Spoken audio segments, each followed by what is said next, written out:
கிறிஸ்துக்குள் மிகவும் பிரியமானவர்களே, கர்த்தராகிய இயேசு கிறிஸ்து நாமத்தினாலே உங்களை வாழ்த்துகிறேன். இன்றைக்கு நம்ம என்ன வேத வசனம் குறித்து பார்க்க போறோம்னா, எரேமியா 2:6 என்னை விட்டு தூரப்பட்டு மாயையை பின்பற்றி வீணராய் போகிறதற்கு என்னிடத்தில் என்ன அநியாயத்தை கண்டார்கள். ஆண்டவர் சொல்றாரு, என்னை விட்டு நீங்க விலகி போவதுக்கு என்கிட்ட என்ன அநியாயத்தை நீங்க கண்டீங்க.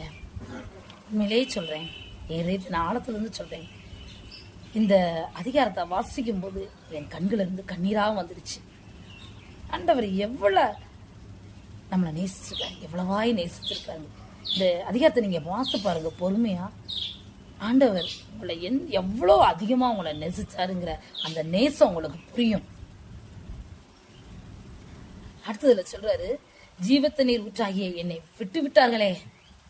அவ்வளோ வருத்தப்படுறாங்க, அவ்வளோ ஃபீல் பண்றாருங்க. ஒரு தேவன் இப்படி ஃபீல் பண்ணணுமா சொல்லுங்க, நீங்களே யோசிச்சு பாருங்க.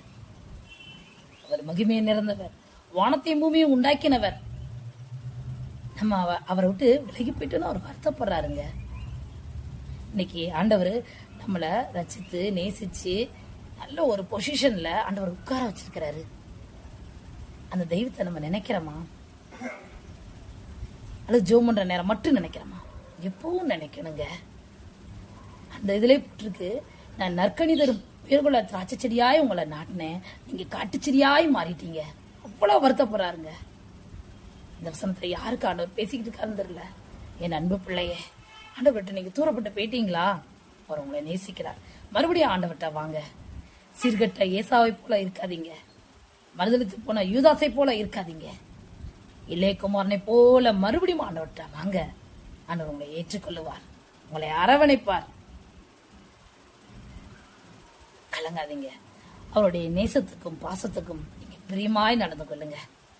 நான் ஒவ்வொரு நாளும் பண்ணும்போதும் ஆண்டவர்கிட்ட சொல்லுவேன், ஆண்டவரே நீர் காட்டுகிற பாசத்துக்கு நேசத்துக்கும் நான் தகுதியாயிருக்கணும் அப்படின்னு சொல்லி ஒவ்வொரு நாளும் பண்ணுவேன்.